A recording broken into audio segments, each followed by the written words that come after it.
Assalamualaikum warahmatullahi wabarakatuh. Bismillahirrahmanirrahim. Alhamdulillahirabbil alamin. Wabihi nasta'inu ala umuri dunya waddin.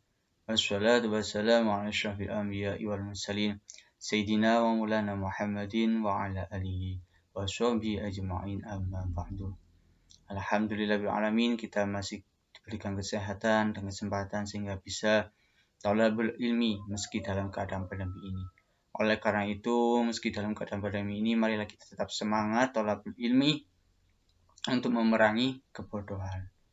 Oleh karena itu, kali ini kami akan menyampaikan bab tentang bagaimana cara iman kepada Allah melalui nama-nama Allah yang sangat baik atau yang terkenal dengan nama atau familiar dengan nama Asma'ul Husna. Ada berapa Asma'ul Husna? Semoga anak-anak semua sudah hafal. Nah, karena ini adalah pelajaran dari SD dan SMP. Oleh karena itu, pertama kita akan mencoba pengertian Asma'ul Husna. Sebelum itu, saya mengingatkan atau mengevaluasi tentang rukun iman, ya. Pengertian iman adalah percaya. Rukun iman ada 6, rukun Islam ada 5. Kalau secara istilah yaitu meyakini dalam hati, mengucapkan dengan lisan, dan melakukan dengan perbuatan. Itu yang namanya iman. Karena itu nanti tugasnya mencatat rukun iman dan rukun Islam dan merangkum ini. Nanti saya share ya untuk tugasnya. Kita kembali ke Asma'ul Husna. Secara bahasa yaitu nama-nama yang indah. Asma itu nama, Al-Husna itu yang baik atau bagus. Secara istilah nama-nama yang baik lagi indah yang hanya dimiliki oleh Allah sebagai bukti keagungannya. Dalilnya apa? Bismillahirrahmanirrahim. Walillahil asma'ul husna fad'u biha wa darul ladzi yulahiduna fi asma'ih sayajzauna ma kanu ya'malun. Saya harap anak-anak juga membacanya ya. Dipaus, dibaca. Artinya, dan Allah memiliki Asma'ul Husna, maka bermohonlah kepadanya, kepada Allah dengan menyebut Asma'ul Husna itu, dan tinggalkanlah orang-orang yang menyalahartikan nama-namanya. Mereka kelak akan dapat balasan terhadap apa yang telah mereka lakukan.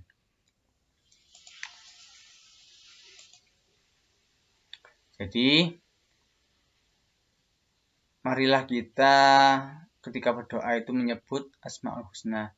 Ya Allah, ya Rahman, ya Rahim, kabulkanlah doa saya, ya Allah, ya Allah, ya Ghaffar, ya Ghafur, ampunilah dosa-dosa saya, ampunilah dosa-dosa keluarga saya. Disebut nama Asma'ul Husna. Untuk hadis Nabi, innalillahi tis'atan wa tis'ina isman mi'atan illa wahidan innahu witrun yuhibbul witra man hafidhaha dakhala jannah. Yang artinya, sesungguhnya Allah memiliki 99 nama, dia ganjil dan mencintai yang ganjil. Barang siapa menghafalkannya, maka ia masuk surga. Masya Allah, ayo siapa yang sudah hafal? Insya Allah masuk surga. Tapi gak cuma hafal aja, tetapi ya harus sholat, puasa, zakat, semua amal itu ya harus seimbang.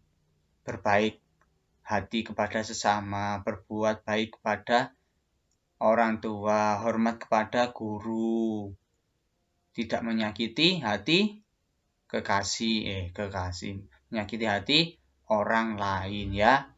Cumanya harus seimbang. Jangan hanya mengandalkan ini loh hadisnya Pak, 9 hafal Asma'ul Husna maka ia masuk surga. Iya hadisnya benar, tapi tetap harus diseimbangi dengan kewajiban kita dan sesuatu untuk menjauhi larang-larangan Allah, harus imbang.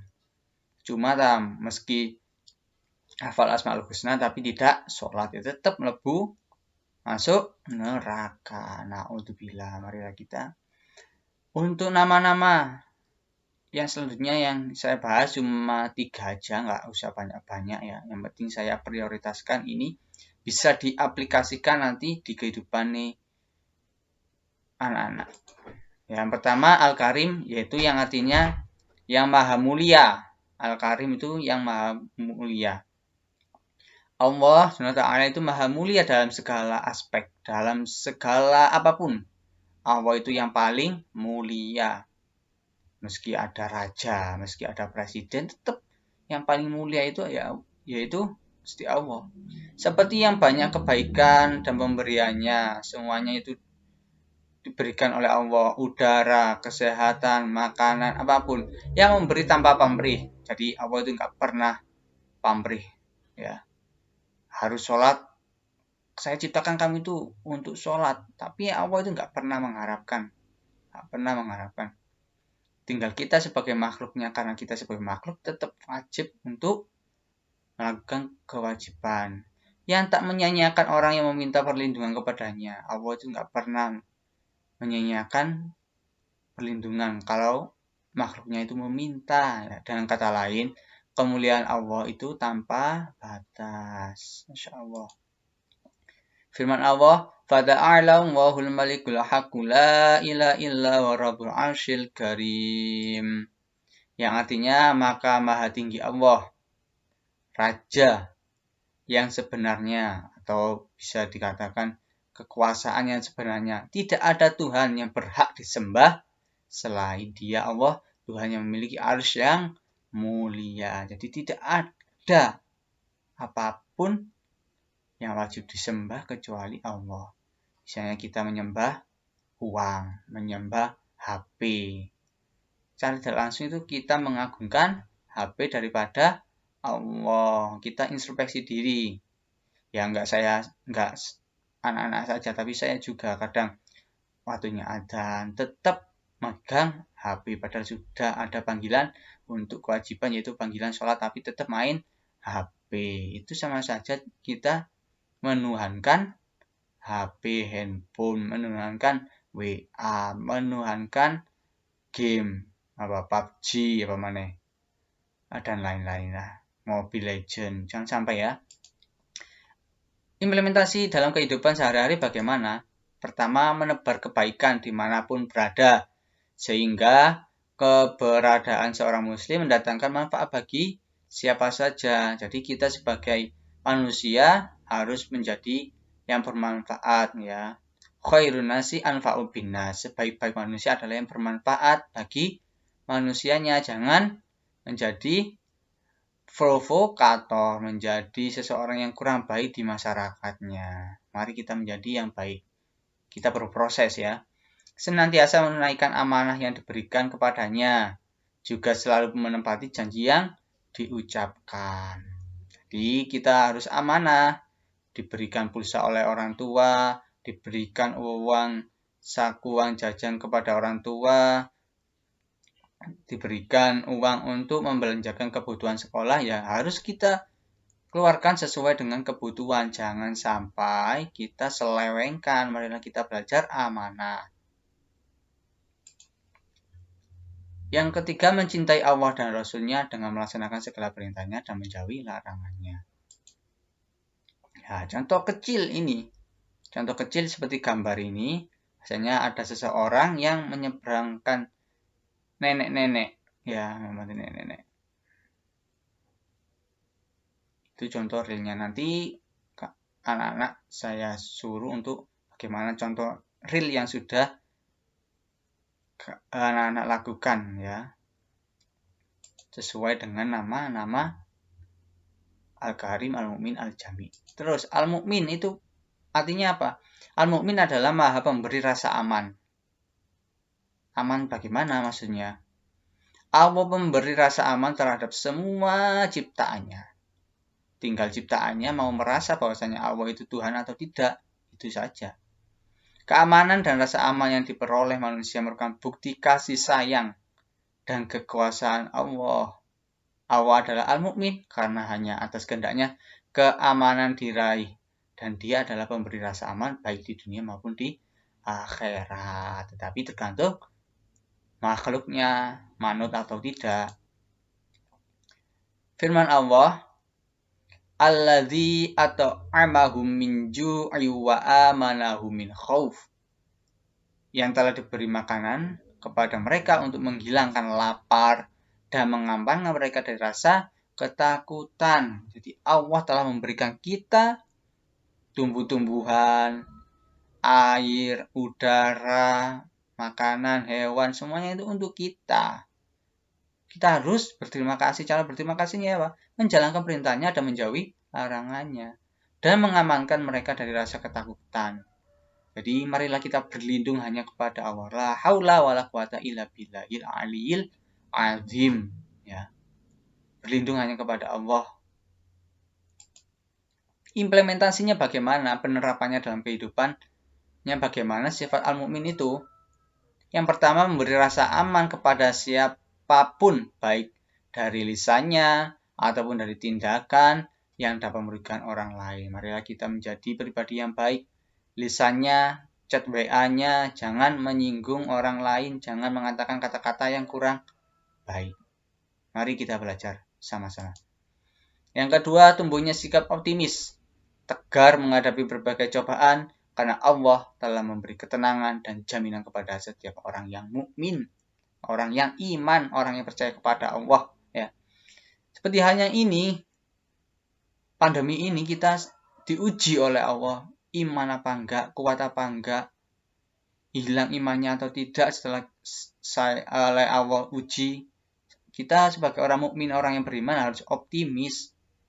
Tetap meski kita dalam keadaan pandemi, kita harus tetap menyembah Allah, menjauhi larangan Allah. Jangan pernah menyerah, kita harus tetap optimis. Meski daring, kita harus tetap belajar yang sungguh-sungguh. Meski tidak maksimal, tapi kita tetap belajar secara sungguh-sungguh, insya Allah barokah. Sekarang tidak paham, nanti akan paham. Yang ketiga, mentaati rambu lalu lintas. Contohnya yang dalam rangka menjaga keselamatan dan keamanan diri sendiri, orang lain saat berkendara di jalan umum. Memakai helm ini. Jangan yang seperti ini, tidak memakai helm. Marilah kita belajar dari hal-hal kecil. Ini demi kebaikan kita. Kadang kita egois. Wes gak apa-apa, kuat kepala saya. Jangan. Ikhtiar. Ya tetap ikhtiar. Yang namanya helm ini sebagai ikhtiar. Meski kadang ada, na'udzubillah ya, ada kecelakaan. Meski pakai helm tetap hancur. Tapi itu adalah paling tidak kita meminimalisir. Paling enggak kalau tidak. Kalau na'udzubillah ada kecelakaan kecil karena pakai helm, tidak parah, tidak apa-apa. Vaksin juga gitu. Vaksin itu sebagai ikhtiar kita. Tidak menutup kemungkinan kalau di berita-berita ada orang yang sudah vaksin masih kena COVID-19. Tetapi hal itu meminimalisir, paling tidak sampai tidak ada gejala. Ya, jadi karena sudah vaksin, jadi kekebalan tubuhnya kuat. Tapi kalau tidak vaksin, kekebalannya masih belum kuat. Itu sebagai ikhtiar kita. Insya Allah semuanya itu aman. Ya, kalau kita menjadi orang yang iman, percaya kepada Allah, bahwasanya Allah hanyalah yang aman melalui vaksin itu. Lanjut, yang terakhir yaitu al-jami. Artinya maha menghimpun. Menurut Imam Al-Ghazali, ya, maka makna al-jami' adalah dia yang menghimpun, yang sama, yang berbeda, dan bertolak belakang. Allah menghimpun yang sama antara lain menghimpun manusia seluruhnya di permukaan bumi. Dikumpulkan kita di bumi. Ada Indonesia, ada Malaysia, dan seluruhnya di muka bumi. Dan kelak di padang mahsyar ketika hari kiamat, pokoknya nanti berkumpul mulai zamannya Nabi Adam sampai Nabi Muhammad, semuanya berkumpul. yang berbeda, seperti menghimpun semua langit, planet, udara, bumi, samudra, binatang, tumbuhan, barang tambang yang beraneka macam, semuanya itu berbeda-beda tetapi menghimpun jadi satu dalam bumi ini. Dalam planet ini ada bulan, bintang, matahari. Lanjutnya firman Allah, Rabbana innaka jami'un nasi liyaumil la raiba fi. Innallaha la yukhliful mi'ad. Artinya, ya Tuhan kami, Engkaulah yang mengumpulkan manusia pada hari yang tidak ada keraguan padanya. Sungguh Allah tidak menyalahi janji. Jadi, semuanya kelak kita setelah hari kiamat pasti akan dikumpulkan oleh Allah. Pasti Allah tidak pernah mengingkari janjinya. Ya, semua amal kita nanti ditimbang seberapa besar kebaikan, seberapa besar keburukan kita. Implementasinya bagaimana sifat al-jami dalam kehidupan kita? Kuatkanlah semangat persatuan agar tidak mudah pecah belah oleh orang-orang yang tidak bertanggung jawab. Karena itu marilah kita sebagai generasi muda harus mempunyai sifat nasionalisme yang sangat tinggi kepada Negara Kesatuan Republik Indonesia, NKRI harga mati. Persatuan tetap harus kita jalankan meski ada perbedaan. Meski dalam berbeda suku, berbeda ras, berbeda warna kulit, kita tetap yang namanya Indonesia. Ya Indonesia, gak usah Jawa sama Bali, ada crash, jangan. Kita terbalut dalam Bhinneka Tunggal Ika, berbeda-beda tetapi tetap satu jua. Yang kedua, kembangkan sikap toleran terhadap perbedaan antara sesama umat Islam. Selama perbedaan tersebut bukan masalah usul atau pokok. Jadi kita sebagai umat Islam, jangan perbedaan itu sebagai rahmat, jangan menyalah-nyalahkan. Oh, cara sholatmu salah, nggak gini. Tapi kita harus punya dasar. Oh, ternyata sholatnya si A ini mempunyai dasar ini, si B itu mempunyai dasar ini. Tidak apa-apa. Tetapi kalau masalah usul, masalah tauhid, nggak bisa. Tetap Tuhan kita, Allah SWT, Nabi kita, Nabi Muhammad. Tetap agama kita, agama Islam. Itu yang namanya tauhid. Nggak bisa diganggu, gugat.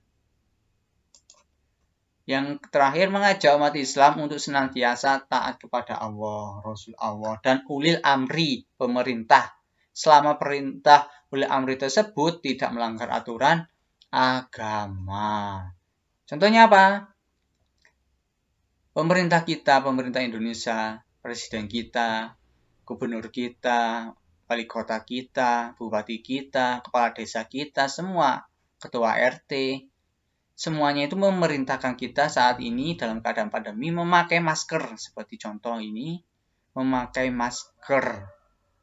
Kemanapun memakai masker sebagai protokol kesehatan. Ya, ini sebagai bentuk ikhtiar kita. Marilah kita taati pemerintah kita. Mewajibkan untuk vaksin. Ya, ayolah kita vaksin. Jangan ikut menjadi provokator. Gak oleh vaksin, kok mati. Bismillah. Insya Allah vaksin aman. Vaksin aman. Kita berlindung kepada Allah. Bismillah sih. Ya. Itu yang bisa saya sampaikan. Cukup cuma 3 aja. Yang penting bisa dipraktekkan. Oleh karena itu nanti pertemuan selanjutnya itu ada tatap muka. Tatap muka nanti tugasnya saya ketikkan di GC atau saya jelaskan pada pertemuan selanjutnya tugasnya. Tugas anak-anak untuk kali ini memahami dan merangkum di buku tulisnya masing-masing. Itu saja yang bisa saya sampaikan. Jika ada pertanyaan silakan di komentar di Google Classroom-nya. Kan ada forum kelas itu ditanyakan. Jangan malu bertanya. Terima kasih. Saya akhiri, kurang lebihnya saya mohon maaf. Wabillahi taufik wal hidayah war ridha wal inayah.